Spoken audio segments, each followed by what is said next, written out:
sur un sujet qui revient facilement dans le rap au moins une fois par semaine depuis presque 10 ans, si ce n'est plus. Ce sont les clashs. Et quand on dit clash, logiquement, on pense à celui que beaucoup appellent le duc. On parle logiquement donc de Booba.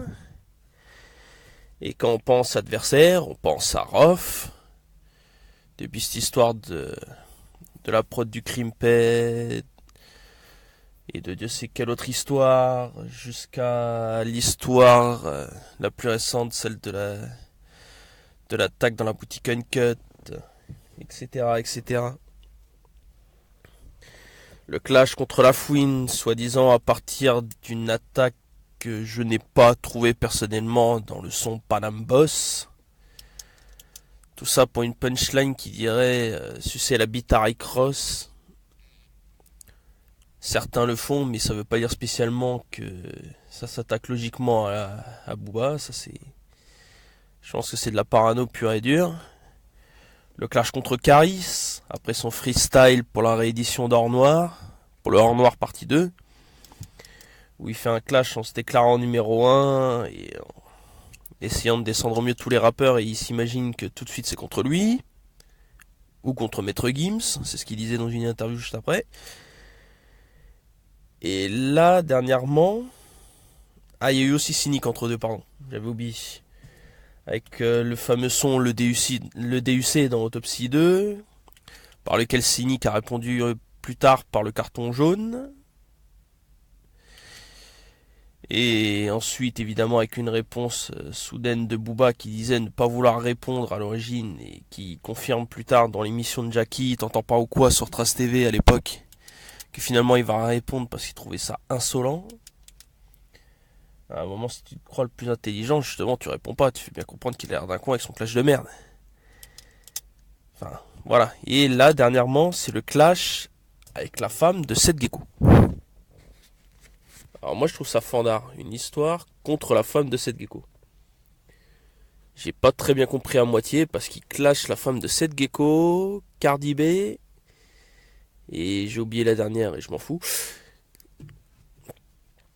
J'ai l'impression que, comme beaucoup disent, les clashs c'est son fonds de commerce. Je sais pas, moi je trouve ça bizarre. Pour vouloir avoir tout le monde comme ennemi. Si c'est comme ça qu'on fait du buzz, à ce là tu fais plus d'album. Tu dis je suis en clash contre un tel, un tel, un tel, un tel, et boum, ça y est, c'est terminé. Il n'y a pas besoin de faire d'album. À ce niveau-là, tu te feras plus de fric en faisant ce genre de numéro. Ça fait plus rire les gens qu'autre chose.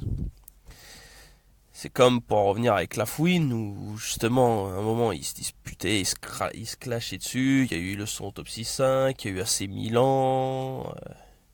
Enfin, AC Milan censé servir déjà à répondre à Wesh Zoulette de Rof, qui avait repris la prod de Wesh Roulette de Booba. Qu'est-ce qu'il y avait eu d'autre? Il y avait le fameux TLT qui servait à rien aussi. Booba qui jouait les guerriers dans le sien et La Fouine qui jouait... On aurait pu le mettre dans une scène de stand-up parce que tout ce qu'il trouvait à faire c'était des blagues par-ci par-là, parler de la bite de Booba. Ouais. C'est clair qu'on a tous eu la gaule quand on a entendu ça. Ah oui. Enfin, et ce qui est marrant, et là je m'attaque à La Fouine sur le moment, et pourtant j'adore écouter sa musique. Il a fait la plus grosse connerie de sa vie, c'est passé dans l'émission de Maïtena sur Canal+. On l'interroge et il dit les clashs ne servent à rien. Moi je dis il faudrait qu'on passe à autre chose, ceci, cela. Et maintenant il fait Capital du crime censuré. Et c'est clash sur clash. C'est le retour de la surenchère. Je comprends pas le délire. Ou t'es contre et tu t'arrêtes vraiment comme tu dis, ou tu continues mais tu fais pas de speech. Moi je vais vous dire, les clashs ça sert à quoi? Ça sert à créer des clans. Avant c'était vraiment les clans de chaque rappeur qui pouvaient s'affronter. Il pouvait y avoir les clashs et il y avait les battles qui étaient plus ou moins des clashs gentils où tout le monde s'affrontait. Une battle royale. Et maintenant c'est vas-y que ça balance sur internet, ça fait un paquet d'années maintenant.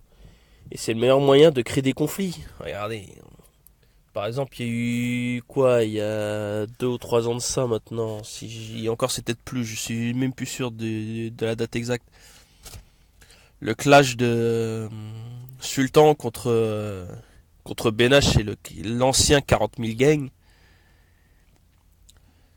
Tout ça, pourquoi ils se clashaient par rapport à leur clan? Parce que logiquement, bah, Benash et le 40 000 gang, c'était le 9-2-I. T'avais Sultan pour Escal Records lié à Banlieue Sale, donc le label de la fouine, puis l'histoire de Team BS, etc. Et au final, qu'est-ce que ça a apporté? Une baston. Waouh, super. C'est clair que les clashs, c'est super, quoi. Plus un son plus tard fait par Sultan en attaque directe contre BNH pour répondre à cette histoire.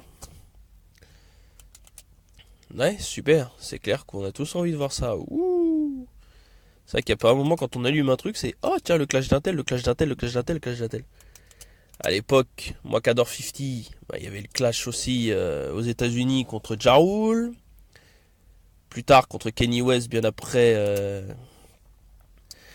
ou avant la sortie de son 3e album. Il y a eu quoi? Donc il y a eu Fat Joe.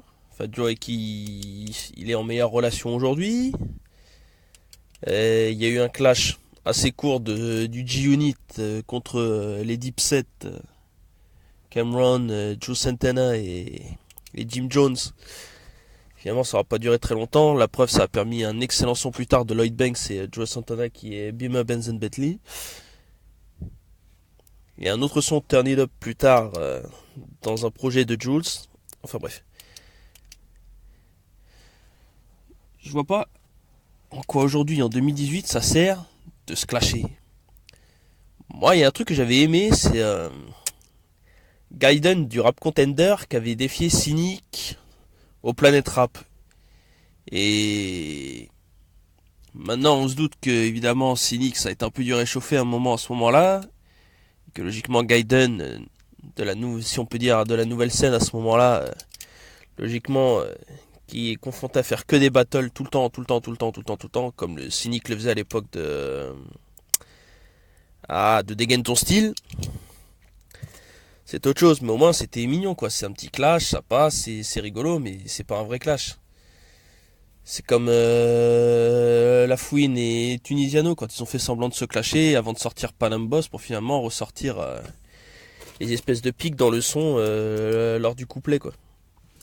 C'était vachement propre dans Panam Boss après. Et là, non, je sais pas, c'est... Et aujourd'hui, on pousse encore en disant mais faut continuer, c'est... Il y a un fond de commerce derrière, quoi. Moi, je comprends pas l'idée. Même les Allemands ont fait la même chose. Il y avait à l'époque, il y avait Flair et Farid Bang. Eux, qu'est-ce qu'ils ont fait? Ils se sont clashés pendant un long moment parce que c'était Agro Berlin, German Dream. C'était le gros clash, et surtout les histoires liées à Eco Fresh. Ça a été... Tout s'est mélangé parce que tout le monde faisait groupe par groupe et au final, bah, ça a permis qu'aujourd'hui, 2018, on a eu un clip quand même qui est sorti jeudi soir qui s'appelle AMG. Enfin, AMG comme le modèle de voiture que tout le monde connaît. Et Farid et Flair qui ont fait un son mais qui reste propre, franchement. Moi je valide ce son. Moi je pense qu'aujourd'hui, vouloir des ennemis, c'est inutile. Certes, ça fait du buzz. Bon, bah lui, il se clash contre un tel, lui, il se clash contre un tel, lui, il se clash contre un tel. Quand c'est en interne, que c'est des vrais potes qui se clashent parce que il y a eu quelque chose, ça passe. Clasher pour clasher, ça n'en vaut pas la peine. Faut tout de suite passer à autre chose. Parce que ça va être mignon un temps, les gens vont suivre, mais à un moment, on finit par se lasser, quoi. Et puis si c'est pour que des jeunes se battent entre eux dans la rue parce qu'il y en a un qui a soutenu un tel et un tel, je vois pas l'utilité. Ils sont pas dans le clash et derrière, ils se font défoncer. Je répète, on reparle toujours de cette histoire de la boutique Uncut avec d'ailleurs Rof qui se retrouve condamné à 5 ans. À 5 ans de prison pour cette histoire. Un pauvre gamin innocent dans une boutique. Enfin, Rof passe à côté avec ses potes, ça se passe mal, et d'un seul coup, bim! Qu'est-ce qu'il avait fait le gamin? Tout ce qu'il faisait, c'est essayer de gagner un peu d'oseille. Et d'un seul coup, il rencontre Un artiste rival qui va s'en prendre à lui, alors qu'il y est pour rien, et il finit hospitalisé. Voilà ce que ça fait les clashs aujourd'hui. Ça ne sert à rien. Il n'y a pas plus con que des clasheurs. Vous allez me dire, ouais, mais tu clashes en faisant ta vidéo, tu dis de la merde et tout. Ouais, je clash peut-être. Mais je clash pas pour clasher, je clash pour, je sais pas, essayer d'ouvrir les yeux. Je suis un peu comme Tonton Marcel à ce niveau-là. D'ailleurs, big up à lui. Tonton Marcel au cœur du terre-terre, que tout le monde connaît sur YouTube. Hein. Celui, il en a parlé plein de fois. Et comme quoi, même quand lui, il en parle, ça passe par une oreille et ça ressort par l'autre. C'est bien ça le plus triste d'ailleurs.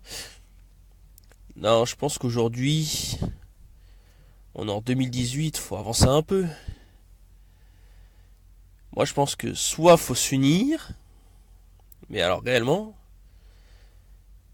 soit dans ce cas, on se crache dessus, mais ça va avancer à quoi? Ça va faire des clans, et je pense qu'au niveau bénéfice dans la musique, réellement, ça doit pas apporter tant que ça non plus, quoi. D'ailleurs, par exemple, je vais revenir à Despo. Despo, lui, j'adorerais le rencontrer réellement, mais alors pour de vrai. C'est-à-dire, si jamais il regarde s'il écoute cet audio actuellement, ce podcast, j'adorerais qu'on se rencontre parce que j'aimerais comprendre comment lui, qui a travaillé avec des tas d'artistes comme Caris, comme avec Mokobe, comme avec Mac Taylor, avec Jean Gabin, je sais pas moi. Comment on peut du jour au lendemain d'un seul coup faire hop, ça y est, c'est mort. Lui qui a mis en avant Fababi, qui j'avoue sur ce que dit Despo plus tard, Despo a eu raison de s'en prendre à Fababi un moment. Pourquoi? Parce que Fababi quand même a été assez lâche. Déjà qu'il clash le projet Team BS alors que personne l'a forcé à le faire, il l'a fait. Et derrière, il clash sur le projet, sur tout ce que ça lui a apporté, au niveau de son image, machin, et puis au niveau de son entourage. Et il a pensé un peu qu'à sa gueule, et c'est un peu dégueulasse. Et puis, pour en revenir à ce qu'il disait plus tard dans une interview, en même temps qu'il parlait de la Team BS, il dit, par chance, il a choisi une meilleure ligne que Despo pour son album, parce que jouer trop cash, c'est trop hardcore, ça marche pas. Aujourd'hui, je veux pas dire, mais faire du coupé décalé, s'il te plaît. Aujourd'hui, tu vas voir n'importe qui a une prod, d'un seul coup, tu fais tout comme tes potes. Aujourd'hui, on est à un stade où même Oh mon Dieu Salva, qui vient d'étendre comme moi, gros big up à lui quand même, lui, il était même pas artiste, tout ce qu'il a fait, c'est des vidéos machin, sur Snapchat, ou sur Insta, je sais plus lequel. Et il s'est fait connaître comme ça, et du jour au lendemain, il s'est fait des potes, d'un seul coup il a improvisé des sons, et d'un seul coup on fait du danse à la salva. Donc c'est la preuve qu'aujourd'hui, c'est pas quand t'es un artiste qui a commencé par du hardcore que d'un seul coup on arrive avec du coupé décalé, ça y est, t'es meilleur que les autres. Hein. C'est clair que moi je dis clairement qu'il y a plus de travail dans ce que fait Despo dans son coin, que toi Fababi avec ton label Podium, et c'est dommage en plus, parce que moi j'ai partagé dernièrement ton premier son extrait de la Symphonie des Chargeurs volume 2, donc j'espère que ça va être vraiment le strict opposé de ce que t'as fait sur Anjou Démon ou autre, parce que je pense que t'as perdu ta ligne, quoi. Moi personnellement je trouve que t'as perdu ta ligne. Je sais pas, qu'est-ce que tu mériterais de plus au niveau de ta musique que n'a pu en faire Despo, quoi. Enfin, je sais pas, moi,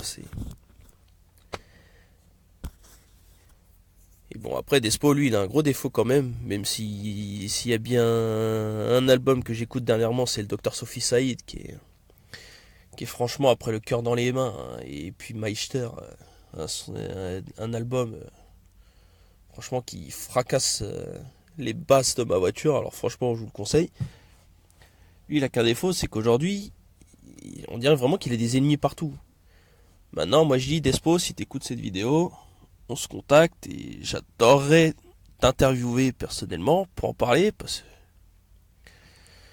je pense que moi j'essaie de comprendre un petit peu comment ces histoires avec les autres rappeurs on est arrivé là, mais tout en essayant d'en discuter, pas juste en disant ouais mais tu craches sur tout ça avec qui t'as collaboré, etc. Moi je ferai pas ça.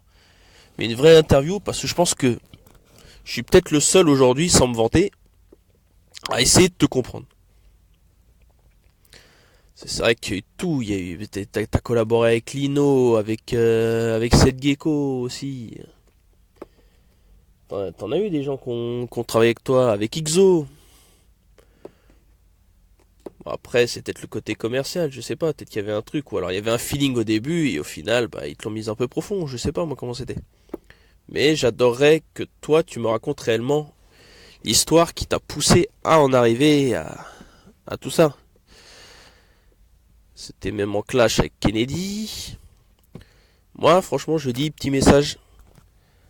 Si tu vois ce podcast, contacte-moi. J'adorerais qu'on en parle et qu'on fasse un petit podcast où tu nous raconterais tout pour que les gens comprennent enfin les raisons de ces clashs. Parce que je pense que contrairement à Booba, que tu clashes pour des raisons précises. Parce que moi, je crois que Booba aujourd'hui, lui, c'est tout le contraire de toi. Et d'ailleurs, dans le combat que tu as contre lui, je te soutiens toi. C'est, faut pas ça. Je pense il y a peut-être des non-dits ou des incompris, mais moi, comme j'essaie de comprendre depuis le début de ton indépendance musicale,